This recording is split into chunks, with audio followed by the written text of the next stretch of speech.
જય દિવ્યાંગ, જય ગુજરાત। 12 માર્ચ એટલે કે દાંડીકૂચનો દિવસ।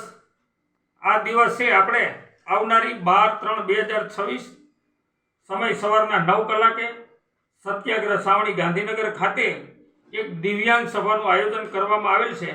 તો આ સભાની અંદર આવતા તમામ 21 કેટેગરીના દિવ્યાંગો સમય, સ્થળ અને તારીખ ઉપર પધારો આવો એવું મારું ભાવભર્યું આમંત્રણ છે।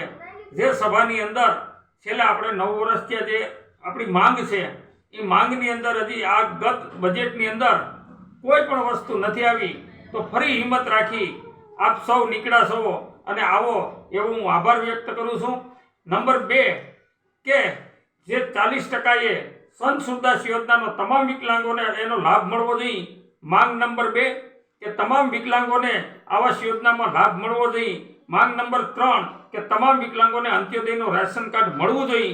અને જે ગુજરાતમાંથી જે ફોન આવી અને જે પ્રશ્ન જે બેરોજગારીનો છે કે વિકલાંગોને એક રોજગારી માટે કેબિન કે લારી ગલ્લા આપે પણ કોર્પોરેશન મહાનગરપાલિકા દૂર કરી જાય છે, એટલે એ પણ મુદ્દો છે, એની પણ આપણે રજૂઆત કરવાના છે।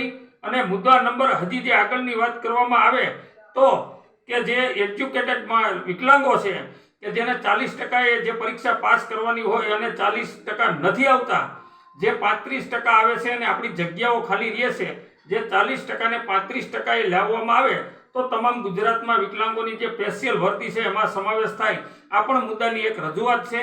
તો તમામ ગુજરાતના દિવ્યાંગો આ સભાની અંદર સાથ સહકાર આપે અને આપણા પ્રશ્નોનું સોલ્વ થાય એવી આપ સૌને હું ફરી વિનંતી કરું કે 12 માર્ચ 2026 સત્યાગ્રહ સાવણી સમય સવારના 9 કલાકે પૂરું ગુજરાતના વિકલાંગો ઉમટી પડો અને આપ સૌના પ્રશ્ન સોલ્વ થાય એવી અપેક્ષા સાથે મારું ભાવભર્યું આમંત્રણ છે।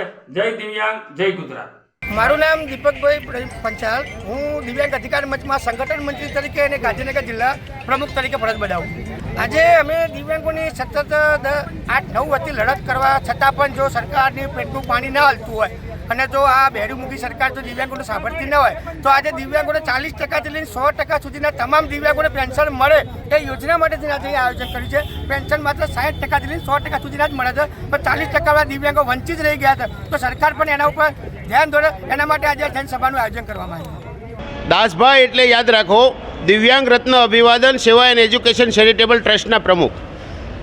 સુરતથી દાસભાઈ આવે છે ફક્ત ને ફક્ત દિવ્યાંગોના જે 12 વર્ષથી પ્રશ્નો પડતર છે એની માંગણી જે અધિકાર મંચના પ્રમુખ શ્રી રમેશભાઈ કોરટ અને તેમની ટીમે જે કરી છે તેમને સહકાર આપવા માટે સુરતથી દાસભાઈ અને તેમની ટીમ આવી રહી છે।